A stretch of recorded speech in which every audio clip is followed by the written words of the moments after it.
오늘의 제목은 하나님의 타이밍이라는 제목입니다. 지난주 노아 홍수 이후에 하나님은 계획을 세우셨습니다. 이제는 하나님의 진정한 나라를 세우는 것이고 하나님 나라 중심의 백성이 거룩하게 살기를 원하셨습니다. 그래서 하나님은 노아의 후손 가운데 아브라함을 택하셨습니다. 아브라함을 갈대아 우르에서 불러내어서 가나안 땅으로 인도하셨습니다. 그래서 적과 꿀이 흐르는 가나안 땅에서 아브라함의 민족은 살게 되었습니다. 아브라함이 이삭을 낳고 이삭이 야곱을 낳고 야곱이 12아들을 낳았습니다. 그 12아들이 70명이 되었습니다. 그런데 야곱의 아들 중에서 요셉이 시기를 받아서 애굽에 종살이를 하게 되었습니다. 그때 기근이 왔습니다. 그런데 요셉은 그곳에서 국무총리가 되어 있었고 야곱의 12아들과 함께 70명은 애굽에 내려와서 행복하게 살게 되었습니다. 그 땅은 고센 땅이었습니다. 그런데 400년이 지난 정확히 말하면 430년이 지난 이스라엘 민족은 지금 애굽에서 종살이를 하고 있었습니다.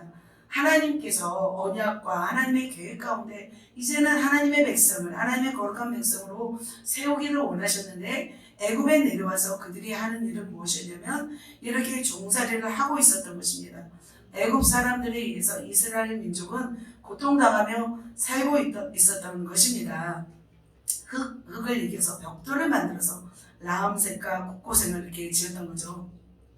그렇다면 이스라엘 백성들이 원했던 것은 무엇이었을까요?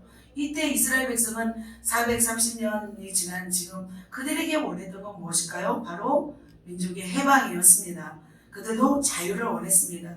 그들은 이제 가나안 땅으로 하나님이 원하는 땅으로 가서 살기를 원했을 것입니다. 그런데 종으로 매여 있으면 그렇게 그 자리를 박차고 나오기가 참 힘들어요. 왜냐하면 노예 근성이 이제 생겼고 더군다나 애굽 왕이 이스라엘 백성을 쉽게 놔주지 않는 거예요. 그래서 그들은 너무나 고통 가운데 살게 되었어요. 그런데 하나님은 어떻게 작업을 하시냐면 노예 근성인 이 이스라엘 백성들을 이제는 흐트러뜨려서 이제는 출애굽을 하게 하시는 하나님의 계획이 있었습니다.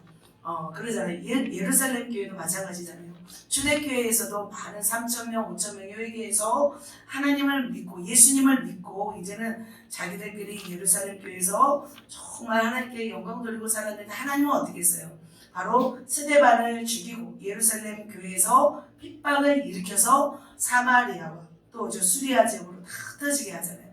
독수리의 새끼를 또 이렇게 훈련하기 위해서 둥지를 어지럽혀서 독수리 새끼를 그 언덕에서 떨어뜨려서 그 날개짓을 하게끔 만드는 것처럼 지금 하나님은 이스라엘 백성, 노예로 살고 있는 이 이스라엘 백성들을 이제는 흐트러뜨리시는 그런 작업을 하고 있는 것입니다. 이스라엘 백성의 출애굽은 바로 뭐냐면 하나님의 플랜이었어요. 하나님은 이 모세를 통해서 하나님의 백성을 가나안 땅으로 데리고 가서 다시 한번 이 거룩한 백성을 만들고 싶으셨던 것입니다. 그런데 놀랍게도 지금 오늘 본문의 말씀을 통해서 보면은 이 출애굽을 할 수 있는 하나님의 타이밍이 준비되었다는 거예요. 하나님의 타이밍 가운데 지금 들어와 있었다는 거죠. 하나님은 하나님의 계획 가운데 하나님의 계획을 실행하실 때 하나님은 타이밍이 너무 중요해요. 하나님은 그냥 아무렇게나 일하시는 것이 아니라 하나님은 하나님의 타이밍대로 일하시는 분인 줄 믿습니다. 그렇다면 이스라엘 민족을 애굽에서 구원할 하나님의 타이밍에 그들은 무엇이 준비되어 있었을까요? 세 가지가 준비되어 있었습니다. 첫 번째는 뭐냐면 하나님과의 언약이 있었습니다. 출애굽에 대한 하나님의 언약이 있었기 때문에 하나님의 타이밍이 되었고 두 번째로는 이스라엘 백성들이 부르짖고 있었기 때문이에요. 백성이 원해야만이 하나님도 하실 수 있는 거예요. 세 번째는 뭐냐면 하나님의 백성을 인도할 지도자가 준비되었습니다. 하나님은 하나님의 뜻대로 일을 마음대로 하지 않으세요. 하나님은 누구를 세워서 일을 하시냐면 하나님의 백성, 하나님의 인도할 지도자를 통하여 세워서 하나님은 일을 하시고 계십니다. 이 세 가지가 만족되어야만이 이스라엘 백성이 애굽에서 나올 수 있었습니다. 그래서 오늘 구체적으로 세 가지를 살펴보도록 하겠습니다. 그래서 깨닫고 은혜 받는 귀한 시간 되시기를 예수님의 이름으로 축복합니다. 자, 먼저 하나님의 구원하시는 타이밍, 어떤 것이 있어야 할까요? 1번 읽겠습니다. 시작. 하나님과의 언약이 있어야 합니다. 하나님이 출애굽에 해주시겠다는 약속이 있어야 합니다. 자, 하나님은 출애굽에 대한 약속을 언제 하셨을까요? 누구랑 하셨을까요? 하나님은? 네, 맞습니다. 하나님은 아브라함과 약속하였습니다. 출애굽기 2장 24절 같이 읽겠습니다. 시작. 하나님이 그들의 고통 소리를 들으시고 하나님이 아브라함과 이삭과 야곱에게 세운 그의 언약을 기억하셨어요. 하나님은 무엇을 기억하시냐면 하나님과의 약속, 하나님이 하신 약속을 기억하셨어요. 바로 누구하고 약속했냐면 아브라함과 이삭과 야곱에게 세운 하나님의 언약을 기억하셨다는 거예요. 같이 한번 또 읽겠습니다. 시작. 여호와께서 아브라함에게 이르시되 너는 반드시 알라 내 자손이 이방에서 계기되어 그들을 섬기겠고 그들은 400년 동안 내 자손을 괴롭히리니 그들이 섬기는 나라를 내가 징벌할지며 그 후에 내 자손이 큰 재물을 이끌고 나오리라. 하나님은 아브라함과 약속하셨어요. 400년 동안 계기되어서 그들을 섬길 것이고 내 자손을 어떻게 해요? 괴롭게 할 것을 하나님은 미리 아브라함과 약속하셨다는 거예요. 하나님은 400년 전에 이미 아브라함과 언약이 있었어요. 하나님은 다 알고 있었던 거죠. 그렇게 계기되어서 그들을 섬기고 아까 고통당했잖아요. 그 노예로 살고 있는 것들을 다 아셨어요. 그런데 하나님은 놀라우신 것은 뭐냐면 하나님은 400년 전에 했던 약속들을 하나님은 기억하시고 그것을 이루신 하나님이시라는 거죠. 하나님은 저와 여러분에게도 끊임없이 약속하십니다. 그런데 하나님은 그 약속을 잊으셨을까요? 잊지 않으셨을까요? 하나님은 잊지 않으십니다. 우리는 잊어도 하나님은 잊지 않고 그것을 실행하시는 분이신 줄 믿습니다. 하나님은 인간을 향한 꿈과 계획이 있었어요. 온 땅에 하나님의 만물, 하나님의 지으신 만물로 가득하고 하나님의 지으신 형상, 사람이 생육하고 번성하고 땅에 충만한 것이 바로 하나님의 꿈이었고 하나님의 계획이셨습니다. 하나님은 축복하신 후 또 약속하셨어요. 제일 처음 약속하신 사람은 누굴까요? 아담입니다. 같이 한번 읽겠습니다. 시작. 하나님이 그들에게 복을 주시며 하나님이 그들에게 이르시되 생육하고 번성하여 땅에 충만하라 땅을 정복하라 바다의 물고기와 하늘의 새와 땅에 움직이는 모든 생물을 다스리라 하십니다. 아담과 하나님은 언약하셨어요. 이렇게 아름다운 동산에서 어떻게 생육하고 번성하고 땅이 충만하기를 하나님은 축복하셨어요. 축복하시고 약속하셨죠. 그래서 이렇게 충만하게 되었습니다. 또 누구하고 언약하셨어요? 하나님이 같이 읽겠습니다. 하나님이 노아와 그의 아들들에게 복을 주시며 그들에게 이르시되 생육하고 번성하여 땅에 충만하라. 하나님은 약속하셨어요. 노아를 통해서 어떻게 해요? 8명을 남기고 온 지구에 대격변이 일어났잖아요. 하늘의 공창이 하려고 땅에 지하수가 터지면서 온 인류가 다 멸망하게 되었습니다. 그런데 8 식구가 나와서 이제 하나님께 예배드릴 때 하나님은 노아의 아들들과 노아에게 복을 주시면서 땅에 충만하라 또 말씀하셨고 하나님은 약속하셨습니다. 노아 홍수를 통하여 온 인류를 홍수로 심판하신 후에 아브라함을 통하여 이제는 하나님의 나라를 세우기 시작하였습니다. 국민 주권 영토가 하나님의 나라입니다. 하나님의 꿈입니다. 그래서 하나님의 나라 백성이 생육하고 번성하고 땅에 충만한 것이 바로 하나님이 원하시는 뜻이었습니다. 바로 그 노아의 계보에서 아브라함을 불러서 이제는 그들이 어떻게 되었냐면 200만 명으로 이제는 번성하게 되었습니다. 그런데 그들이 어떻게 되었어요? 노예의 신분이 되었고 움직이지 못하는 상황이 되었습니다. 그런데 하나님은 미리 이렇게 될 것을 아브라함과 약속하시고 그 상태에서도 하나님은 이끌어내실 것을 하나님은 아브라함과 약속하셨다는 것입니다. 하나님은 이 아브라함과 약속하신 것을 기억하시고 하나님은 약속을 이루십니다. 430년 만에 이방이 계기되었지만 결국에는 큰 재물을 가지고 나오게 된 것을 볼 수 있습니다. 하나님은 저와 여러분과의 약속도 어떻게 하실까요? 분명히 지키시는 줄 믿습니다. 이루시는 줄 믿습니다. 하나님은 여러분과 하신 약속이 무엇이 있을까요? 우리는 기억해야 돼요. 하나님이 나하고 무슨 약속을 하셨지? 하나님은 약속에 신실하신 분이십니다. 반드시 우리와 말씀하신 약속은 반드시 이루신 분이신 줄 믿습니다. 여러분 이것을 믿으십니까? 우리가 믿으며 나아갔으면 좋겠습니다. 저는 젊은 날에 주님을 만나고 난 뒤에 주님이 저를 목사로 세워서 일을 할 것을 말씀하셨어요.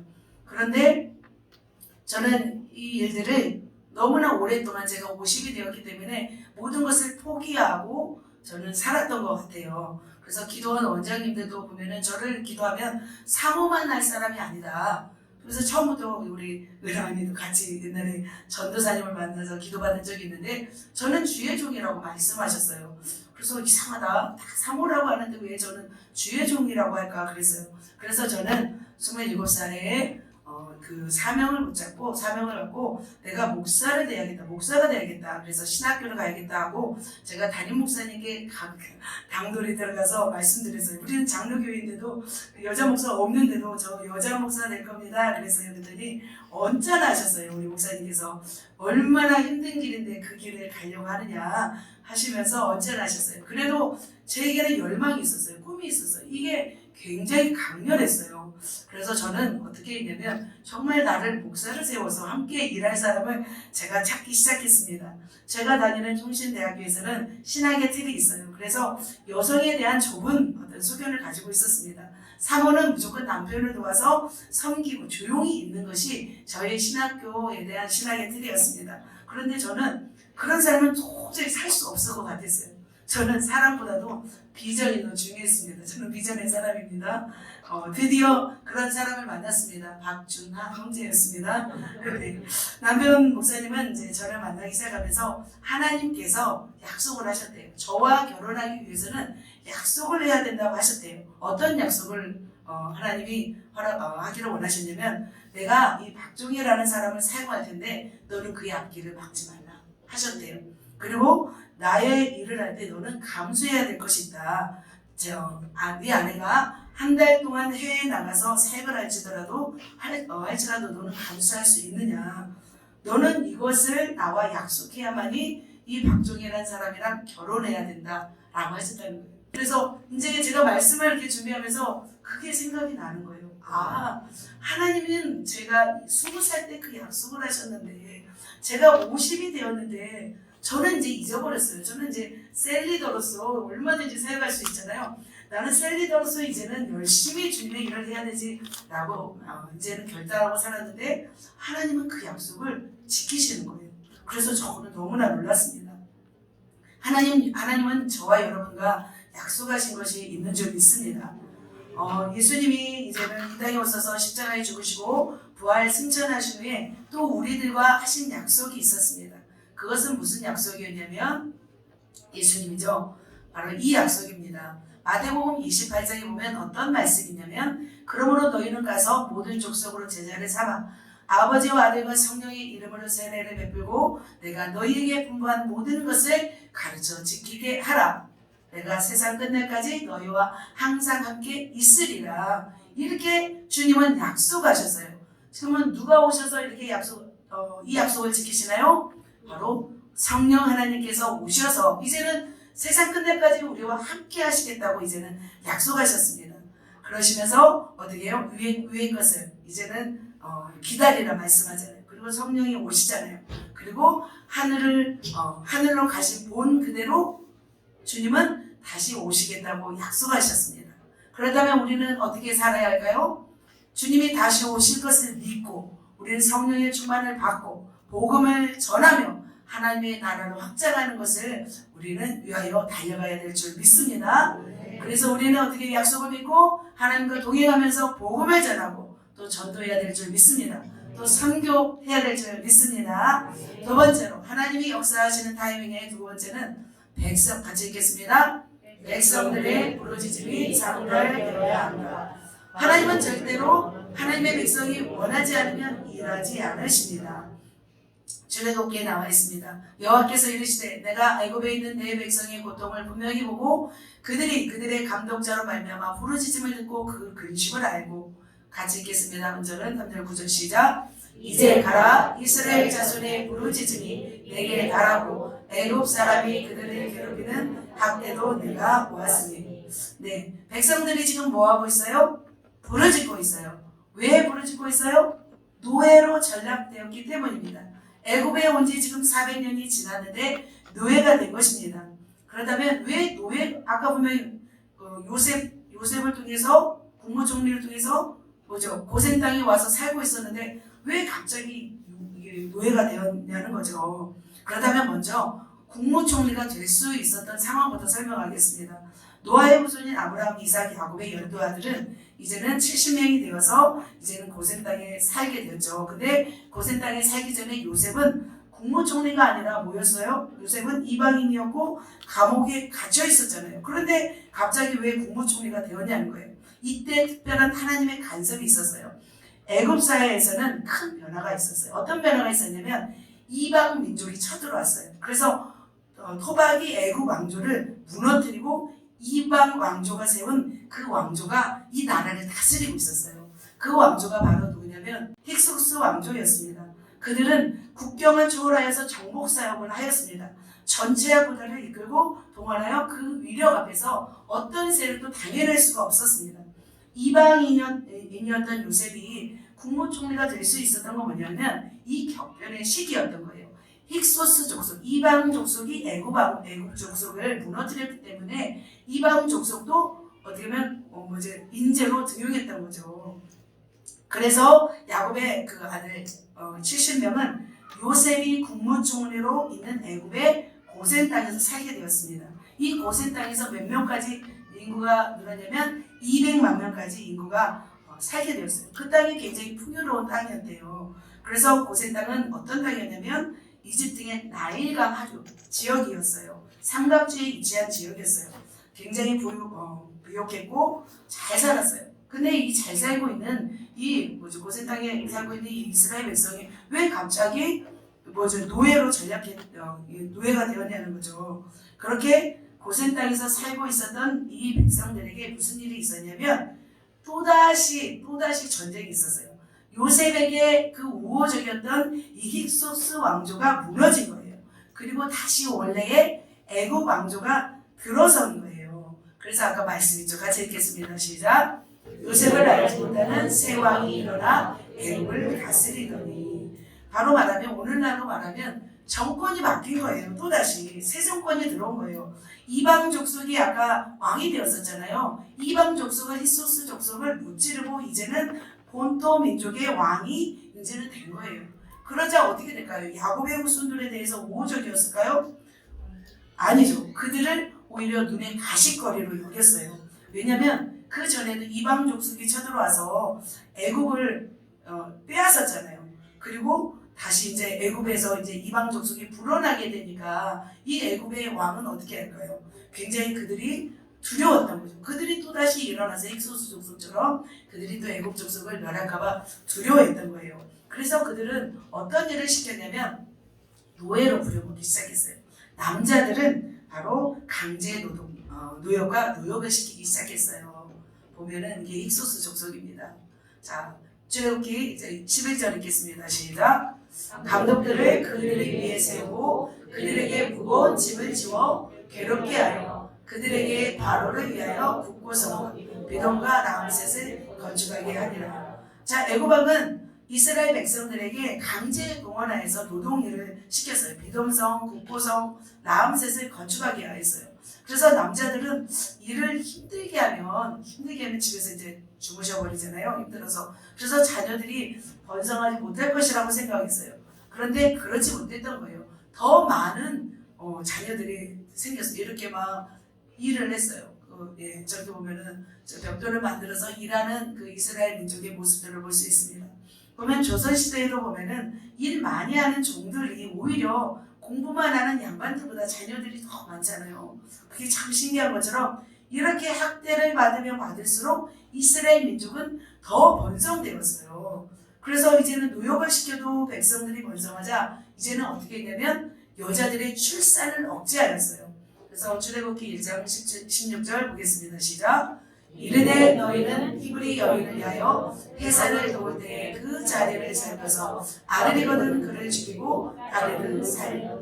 네, 이렇게 있어요. 강제로 노역하자. 이제는 이제 그래도 이제 아이들이 태어나지 않을 거라고 생각했는데 이렇게 태어났던 거예요. 그래서 산바들을 불러서 아이들이 태어나면 남자가 태어나면 죽이라고 했어요. 그런데 산바는 어떻게 했어요? 하나님을 경외하였기 때문에 아기를 살려요. 그리고 이 산바들이 축복을 받습니다. 그러자 이제는 더 강경한 태도를 보입니다. 어떤 태도냐면은 이제는 이렇게 해요. 이제는 아들이 태어나거든 나일강에 던지래요. 딸이면 살려두라고 하십니다. 그래서 애굽왕은 남자아이를 다 죽이라고 했어요. 강제로 노역하지, 남자아이가 태어나면 다 나일강에 던지지. 이스라엘 백성은 지금 고통 가운데 부르짖고 있었던 상황이었던 거예요. 그래서 이렇게 상황들을 제가 설명한 거예요. 이스라엘 백성이 본토 그 자손들에 의해서 이제 나라가 다스리기 시작하면서 노예 생활을 했던 것을 우리가 제가 이제 설명드렸습니다. 그런데 이것이 바로 하나님이 일하실 타이밍이라는 거죠. 타이밍은 시간이에요. 하나님의 때, 하나님의 시간이라는 것입니다. 왜냐하면 그 고통 속에서 하나님을 더욱 간절히 찾기 시작했던 거예요. 하나님은 이스라엘 민족이 부르짖지 않을 때는 역사하지 않으셨어요. 하나님의 사람도 준비되지 않았어요.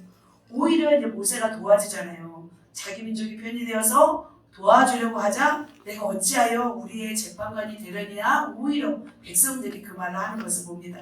그런데 지금 이스라엘 백성들에게는 고통 가운데 부르짖음이 어디까지 닿았냐면 하늘에까지 닿았다고 말씀하고 있습니다.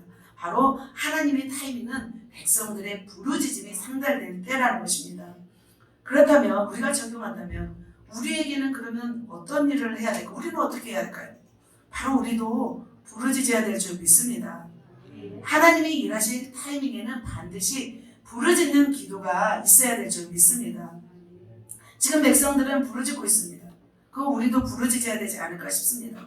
우리도 부르짖어 기도해야 될 줄 믿습니다. 반드시 부르짖는 기도는 하나님이 역사하는 통로가 됩니다.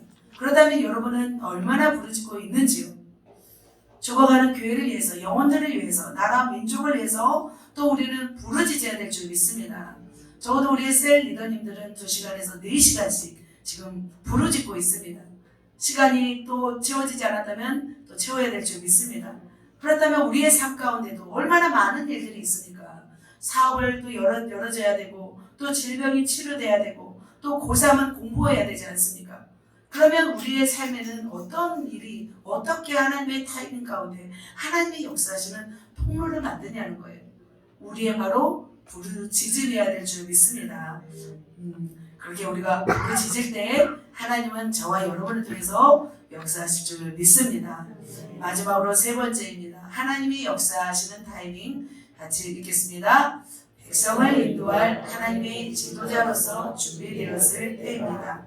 하나님은 하나님의 인도할 지도자를 통해서 하나님은 일을 행하십니다. 하나님은 지금 언약도 기억하셨어요. 백성들도 지금 부르짖었어요.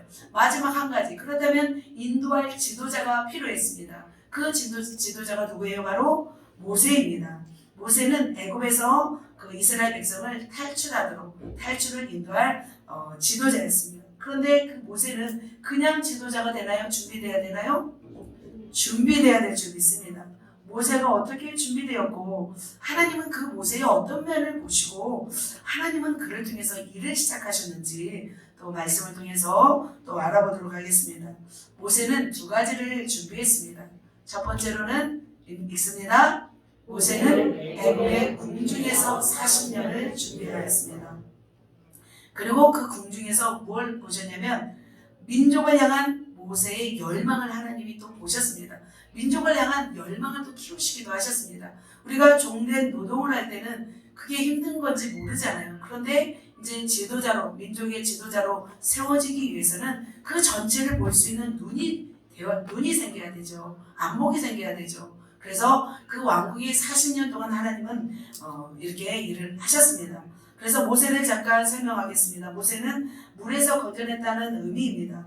아버지가 누구예요? 아브라함입니다. 어머니는 누구예요? 요게벳입니다. 레위 자손, 레위 지파 속에서 바로 태어났습니다. 형은 누구예요? 형은 아론이고 또 누나는 또 미리암이죠. 그러니까 좀 늦게 태어났나 봐요. 그 모세가. 그래서 상자, 그 갈대 상자에 넣어서 나일강에 띄었는데 바로 애굽 공주가 발견해서 바로 그저 애굽의 왕이 되었죠. 왕자가 되었죠. 기적 같은 이야기입니다.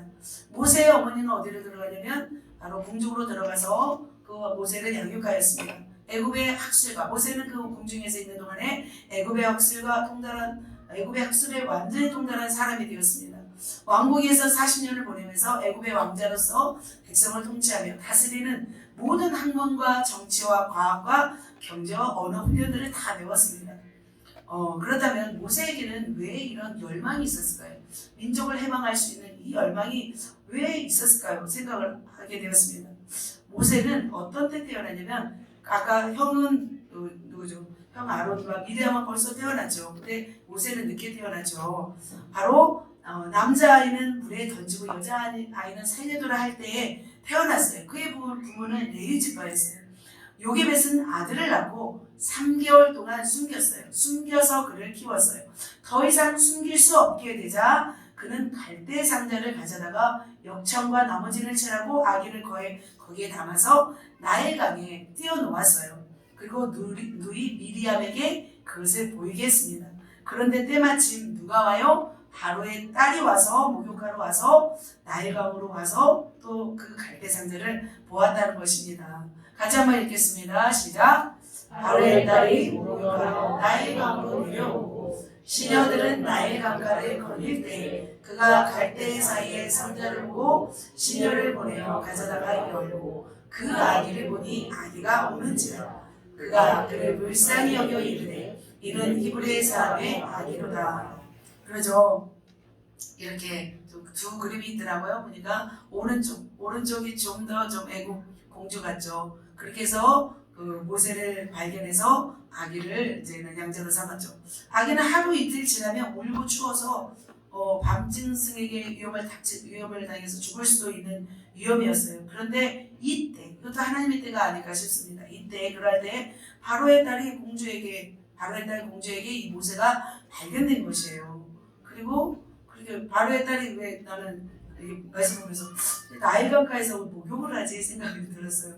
참 이것도 다 때가 아닐까 싶습니다. 그리고 모세의 어머니 요게벳에 의해서 양육을 받으며 자라나게 됐습니다.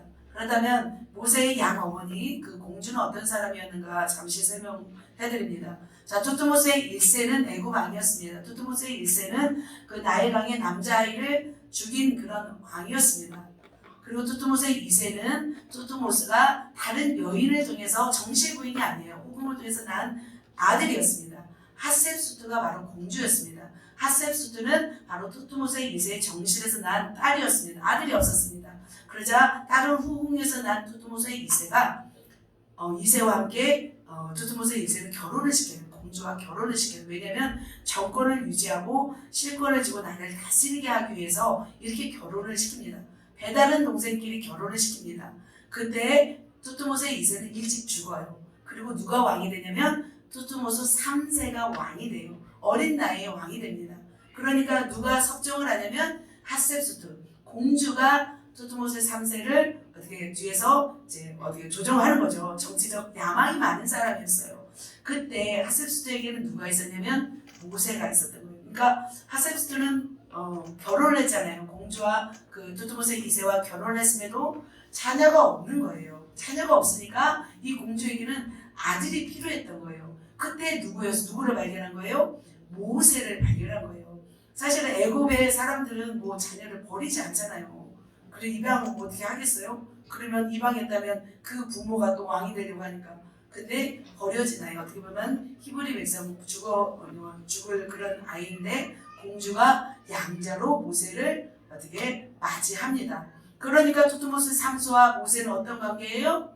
바로 경쟁 관계였다는 거죠. 그래서 모세도 굉장히 실권이 있었을까요? 없었을까요? 있었죠. 왜냐하면 공주가 섭정을 하고 있기 때문에 어떻게 보면 왕의 역할을 공주가 했던 거예요. 20년 넘게. 굉장히 이 공주는 정치적 야망이 있었던 사람이에요. 굉장히 실력이 있었던 사람이에요. 정치 군사적 어떤 실권을 가지고 어떤 애굽을 다스릴 수 있는 강력한 사람이었습니다. 지금 모세는 누구의 아들이 된 거예요? 바로 저 하셉스트라는 공주의 양 아들이 되었던 거예요. 그렇다면 하나님은 왜 저렇게 다 하나님의 이 일에는 다 이유가 있잖아요. 왜 공주의 아들로 들어가게 했을까? 왜 공주의 아들이 되어서 저 이스라엘 민족인데 왜 그렇게 하셨을까? 우리는 궁금할지 모릅니다. 궁금하죠. 하나님의 계획이 다 있는 줄 믿습니다. 바로 이것이에요. 말씀 읽겠습니다. 시작. 모세가 애굽 사람의 모든 지혜를 배워 그의 말과 하는 일들이 능하더라. 그래요. 하나님은 모세를 애굽에 보내어서 이 모든 지혜를 배우게 했고 그의 말과 하는 일들이 능하게 만들었어요. 애굽의 왕자로 성장한 모세는 당시 최고의 학문, 최고의 기술, 최고의 군사기술, 건축술, 모든 정치 지도자로서의 모든 자질을 갖추기 위하여 다 훈련을 하셨어요. 그리고 또 훈련만 하면 안 되잖아요. 친어머니가 유모가 되어서 여호와에 대한 신앙 교육을 하게 하셨다는 것입니다.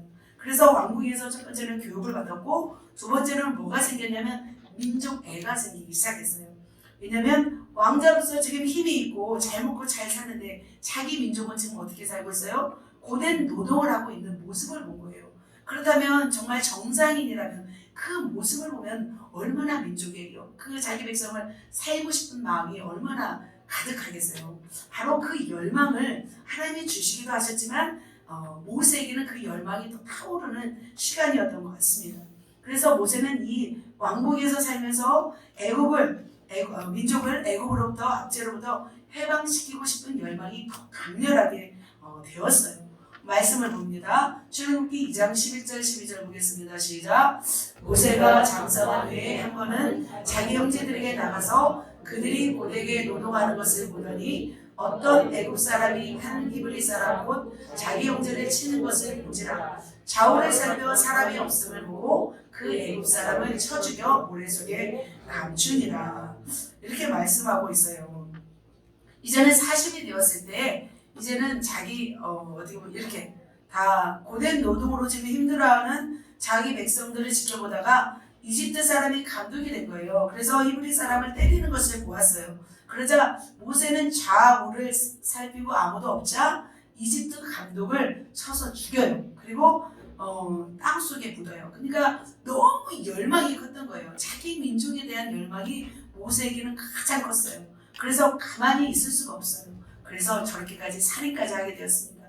모세는 잘 먹고 잘 살기 위해서 나름대로 정치적 어떤 술수와 노력으로 왕권을 노릴 수 있는 상황일 수도 있어요. 사실은 나름대로 또 높은 위치를 가질 수도 있었어요. 그런데 모세는 무엇을 열망하였냐면 자기 민족과 함께 고통당하는 것을 또 그리고 민족에 대한 백성을 해방하고 싶은 열망이 엄청나게 커지기 시작했습니다.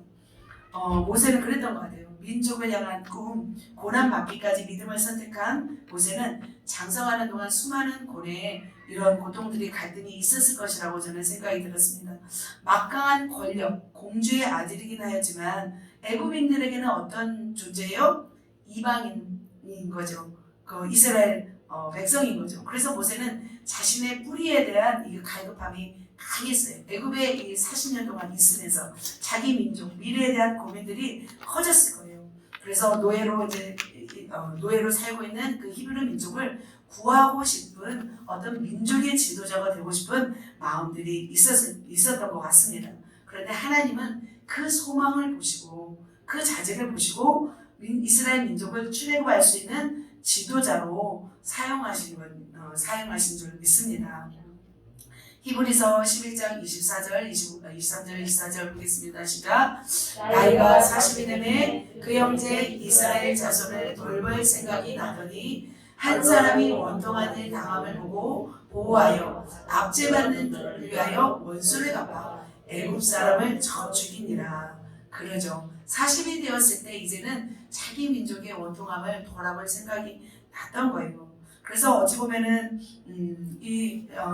모세는 정적에 의해서 이제는 쫓겨가죠. 저것들이 쫓겨가지만 모세는 어땠냐면 왕궁에서의 화려한 생활보다도 민족을 위한 삶을 더 원했어요. 그래서 하나님의 입장에서는 이 애굽 땅에서 인도해낼 수 있는 자격과 훈련을 갖춘 것인 줄 믿습니다. 그렇다면 우리의 배울 점은 무엇일까요? 왕궁에 40년 동안 있으면서 모세는 두 가지를 했잖아요. 학문을 배웠고 하나님에 대한, 이스라엘 백성에 대한 열망을 키웠어요. 그렇다면 그건 모세의 일이다 해버리면 우리는 말씀을 드릴 필요가 없는 거죠. 우리에게 적용할 것은 무엇이냐는 거예요. 모세가 그토록 학문을 배웠듯이 정치, 경제, 문화 모든 것들을 배웠듯이 우리는 배워야 돼요. 무엇을 배워야 돼요? 세상 학문보다도 우리가 더 중요한 건 뭐예요? 하나님의 말씀인 줄 믿습니다. 우리는 하나님의 말씀을 배울 때 하나님의 사람, 하나님의 일을 할 수 있습니다. 그래서 저희 교회는 이제 오늘부터 제자 양육을 시작하려 합니다. 1대1 제자 양육을 전 교회는 다 하고 싶어요. 모든 사람은 다 배워야 돼요. 그래서 여러분도 그렇게 지도자로 준비되기 위해서는 배워야 될 줄 믿습니다. 두 번째로 우리는 열망해야 됩니다. 무엇을 열망해야 될까요? 교회를 부흥시키기로 열망하십니까? 우리는 열망해야 될 줄 믿습니다. 영혼들이 구원받기를 열망해야 됩니까? 열망하십니까? 우리는 열망해야 될 줄 믿습니다. 민족이 주께 돌아오기를 열망하십니까? 우리는 열망해야 됩니다. 말레이시아 땅이 주께로 돌아오기를 열망하십니까? 열망이 정말 하늘 끝까지 차기를 예수님의 이름으로 축복합니다. 아멘. 우리도 우리의 민족이 열망이 주께로 돌아오기를 우리가 모세처럼 열망했으면 좋겠습니다. 아멘. 할렐루야. 그렇게 열망합시다. 그렇게 열망하는 자를 통해서 하나님은 일하십니다. 아멘. 모세는 그렇게 40년 동안 왕궁에서 연단받아서 준비되었습니다. 두 번째로 모세는 뭘 준비했냐면 읽겠습니다. 모세는 광야에서 40년을 준비하였습니다. 그가 왕궁에서 40년 동안을 보내는 동안은 자기 의가 살아있었어요. 자기 자아가 살아있었어요. 내 의지대로 내 마음대로 하는 것이 그의 모습이었어요. 그래서 사람을 쳐서 죽이기까지 하잖아요. 그러나 모세의 광야 40년 동안의 생활에서는 그렇게 살지 않았어요. 내 뜻이 죽고 하나님과 동행하는 삶을 거기서 이제 배우기 시작했습니다. 척박하고 외롭고 쓸쓸했습니다. 가족을 떠나고 민족을 떠나고 꿈도 떠나고 열망도 떠났습니다. 모세는 지금 광야에서 살고 있었습니다. 그러죠. 왕궁의 40년은 어떻게 해요? 정말 어떻게 보면 이 왕궁에서 40년을 보냈던 모든 것들을 기름을 빼는 작업이라고 할 수 있습니다.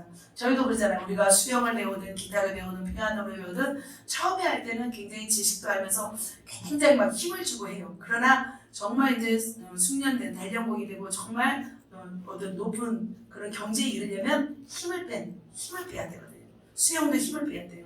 그리고 모든 피아노나 기타나 모든 것도 힘을 빼는 작업이 필요해요.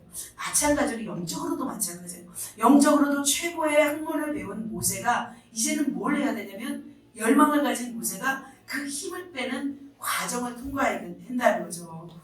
지금의 시나이 반도 위대한 광야로 도망간 모세는 누구랑 결혼하냐면 이드로의 딸 제사장의 딸 시보라와 결혼합니다. 그리고 그곳에서 평범한 목자로서의 삶을 살아가게 됩니다.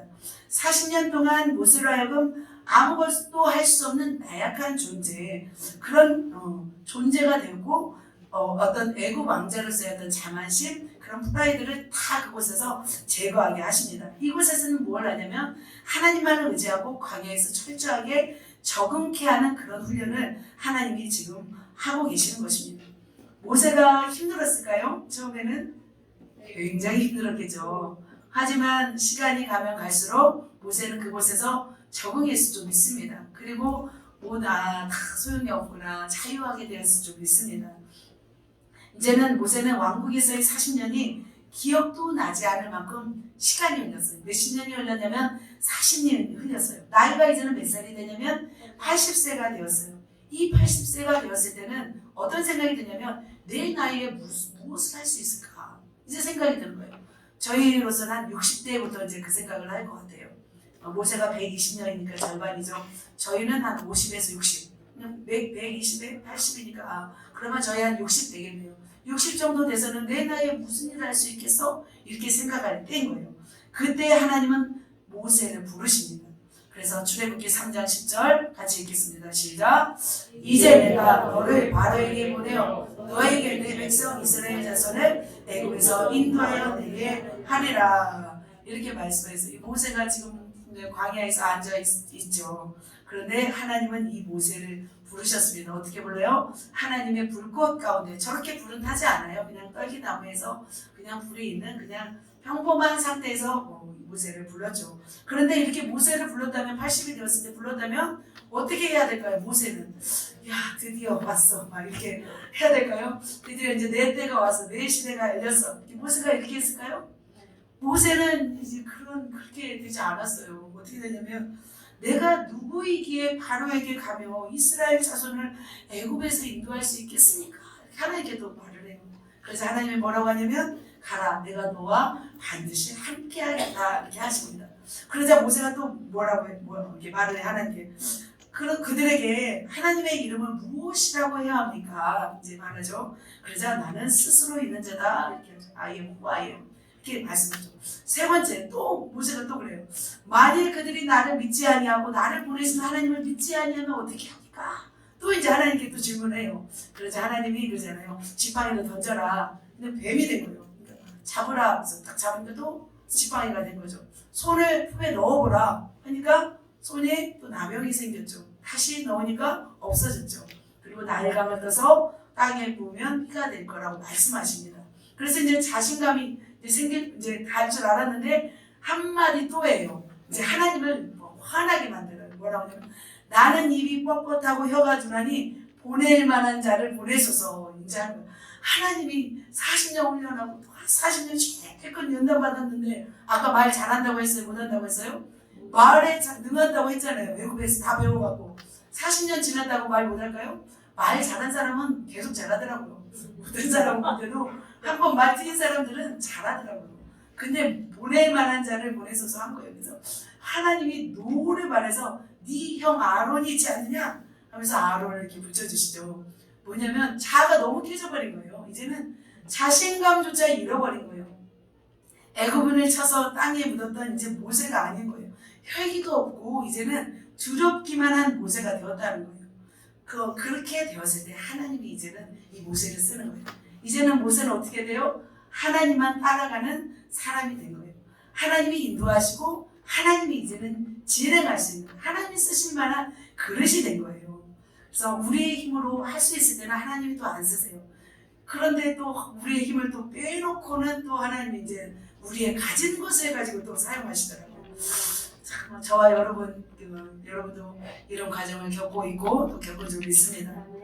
하나님을 위해서는 하나님을 사람이 되기 위해서 철저하게 뭐가 죽어야 되냐면 우리의 자아가 죽는 광야 생활이 필요합니다. 광야가 길 수도 있고 짧을 수도 있습니다. 짧으면 좋습니다. 가능하면 짧게 가야지 길게 갈 필요는 없습니다. 그러죠?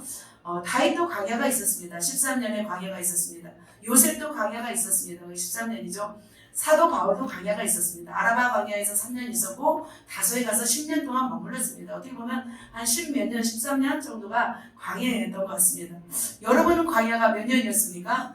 50년이었습니까? 40년이었습니까? 우리 광야를 빨리 지나갑시다. 우리 서원로에서 광야를 지나면 우리 양희정 자매님 광야 이제 지나셨죠? 할렐루야. 네, 저에게도 광야가 있었습니다. 저도 이제 생각해보니까 제 광야가 무엇일까 생각했는데 하나님만 바라보지 않으면 살 수 없었던 시간이 있었어요. 제가 31살 그때부터 광야가 바로 광야가 시작됐어요. 저는 그래가지고 광야가 저는 너무 이제 참 힘들긴 했는데 어떻게 광야를 했냐면 제가 지내는 곳이 어떤 곳이 돼지를 키우는 곳이었어요. 그래서 들려오는 소리는 하나님의 소리보다 하나님의 소리는 거의 없고 들려오는 소리는 돼지 꿀꿀거리는 소리. 그리고 공기는 어떤 공기냐면 시골의 어떤 구수한 그 돼지 똥 향기 이런 향기였습니다. 그래서 저는 지금도 똥 냄새가 그렇게 싫지 않아요. 그냥 익숙해요. 좋습니다. 신혼생활을 저는 깨소금 풍기는 그런 생활이 아니라 정말 광야였습니다. 아름다운 시절이 없었습니다.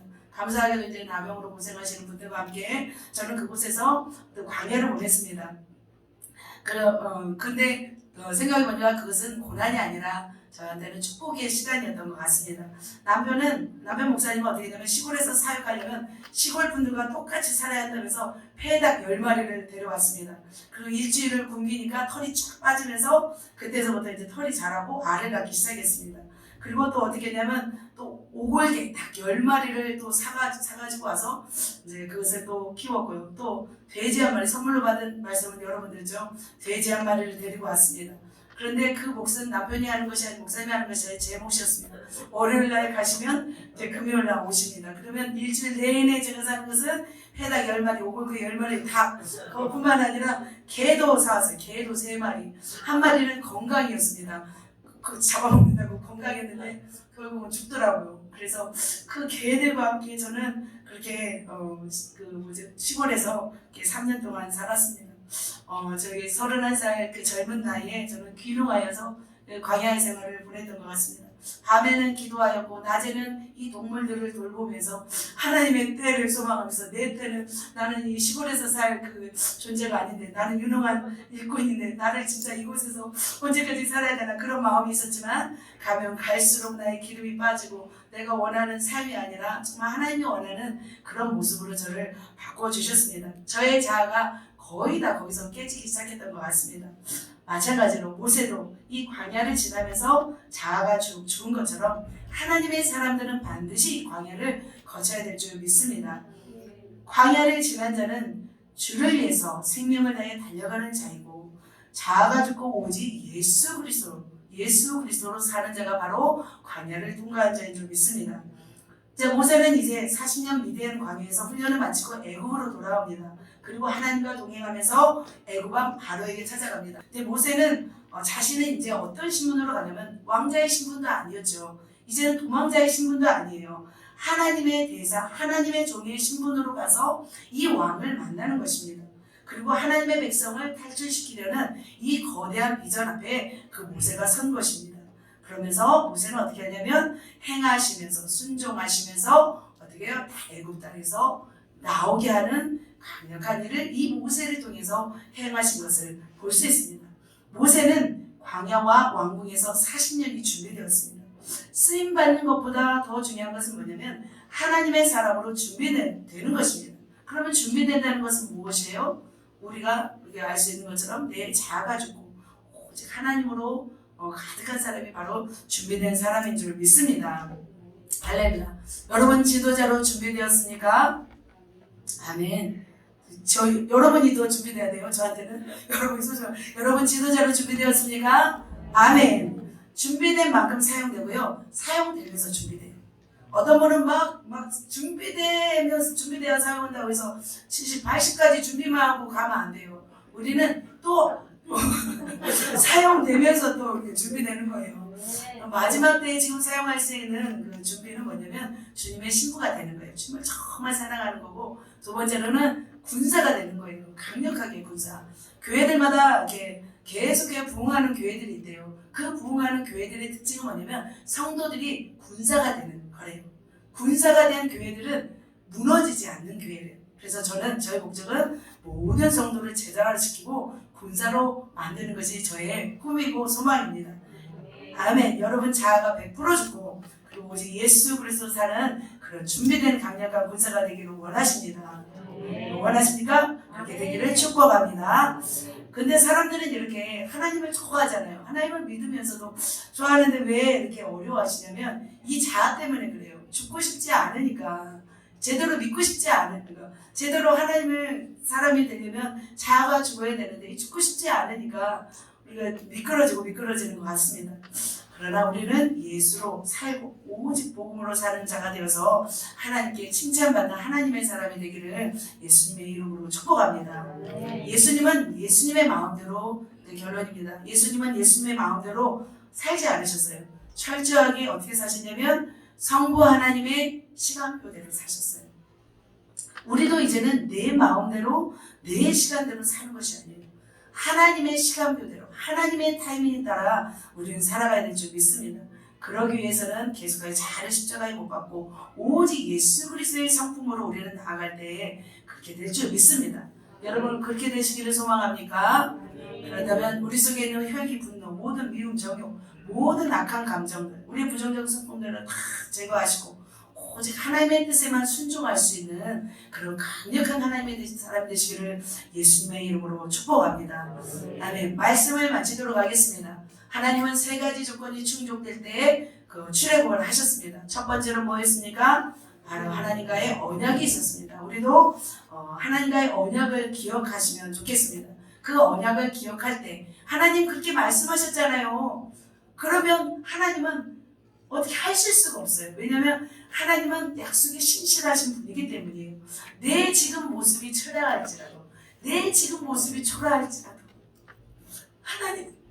하나님이 약속하신 것은 반드시 이루시는 하나님이신 줄 믿습니다. 아멘. 두려워하지 마시고 슬퍼하지 마시고 하나님이 여러분 통해서 하신다는 약속을 붙잡고 나아가려면 하나님은 여러분 통해서 그 일을 이루실 줄 믿습니다. 말레이시아로 가는 것이 두렵습니까? 하나님이 여러분을 부르셨고 그렇게 하시기로 약속하셨다면 끝까지 약속을 붙잡는 거예요. 힘든 일이 왜 없겠어요? 그럴지라도 하나님의 약속을 붙들고 나아가면 승리할 줄 믿습니다. 그 눈보라 같이는 그 비바람을 뚫고 우리 이은경 선교사님이 우리 교회에 오셨잖아요. 그리고 선교사로 부르셨잖아요. 또 이제 선교사로 가시잖아요. 하나님의 약속은 신실하십니다. 우리는 연약해도 하나님은 약속에 신실하신 하나님인 줄 믿습니다. 두 번째로 부르짖는 기도가 있어야 합니다. 우리는 부르짖어야 될 줄 믿습니다. 두 가지가 필요해요. 우리도 부르짖어야 할 뿐만 아니라 우리가 사역할 대상들도 부르짖어야 돼요. 마음이 가난한 사람들을 우리는 사역할 수 있어요. 마음이 강팍하에 있으면 하나님의 일이 안 돼요. 바늘이 들어가지 않는 거예요. 그래서 하나님은 철저하게 이스라엘 백성을 그렇게 부르짖는 사람으로 노예로 만들었던 거예요. 하나님을 의지할 수밖에 없었던 거예요. 우리가 부유하고 평안하고 살만하면 우리가 하나님을 찾습니까? 그렇지 않은 거예요. 우리가 먼저 우리 마음도 부르짖고 겸손해지고 우리가 사역할 대상도 그렇게 부르짖는 사람이 되어야 될 줄 믿습니다. 지금 하나님이 그런 때잖아요. 코로나를 통해서 어떻게 하셨어요? 온 민족 백성들이 마음이 다 가난해져 있어요. 그래서 지금 우리가 지금 치고 들어가야 된다는 거예요. 또 지나서 이제 부유해지고 행복해지면 그들이 또 하나님을 안 찾을 수 있어요. 그래서 하나님은 지금 마지막 때 계속 시험 환난을 통해서 이들이 어떻게 해요? 간절히 하나님을 찾게끔 만들고 있다는 거예요. 그러면 우리는 어떻게 해요? 또 좋아질 때까지 기다리는 게 아니에요. 지금 때가 되었다는 거예요. 부르짖음, 그들의 가나하고 하나님을 찾고 있을 때 지금이 때이기 때문에 지금 가서 우리는 사역해야 될 줄 믿습니다. 지금 가서 우리는 복음을 전해야 될 줄 믿습니다. 세 번째입니다. 세 번째는 뭐예요? 백성을 인도할 지도자가 세워질 때입니다. 우리는 지도자가 돼야 돼요. 준비가 돼야 돼요. 왕궁에서 40년을 또한 광야에서 40년. 그래서 우리는 배워야 되는 거예요. 하나님의 말씀을 배우고 치 능력을 받고 은사를 받고 그러면서 준비되고 거기에 이제 내 자아가 죽어야 돼요. 하나님은 예수 그리스도는 능력이 있으셔서요. 어마어마한 기적이 있는 분이에요. 기적을 행할 수 있는 분인데도 예수님은 어떻게 해요? 십자가에 죽으시잖아요. 결국은. 우리도 마찬가지인 거예요. 하나님의 사람으로 준비된다는 것은 능력과 모든 재능을 다 갖추면서도 죽을 수 있는 사람인 거죠. 모세처럼 자아가 죽는 사람인 거죠.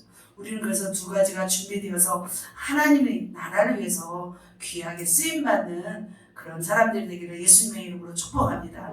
하나님의 타이밍 때에 여러분 저와 여러분을 귀한 하나님의 사람을 이 마지막 때에 귀하게 쓰실 줄 믿고 우리가 또 하나님께 전진하며 준비되어 나아가시기를 예수님의 이름으로 축복합니다. 마지막으로 여러분이 가고자 하는 나라 말레이시아 향한 꿈을 꾸고 나아간다면 하나님의 타이밍이 지금 되었기 때문에 나아가는 거죠. 그러면 반드시 하나님이 일들을 이루실 줄 믿습니다. 아멘. 기도하겠습니다.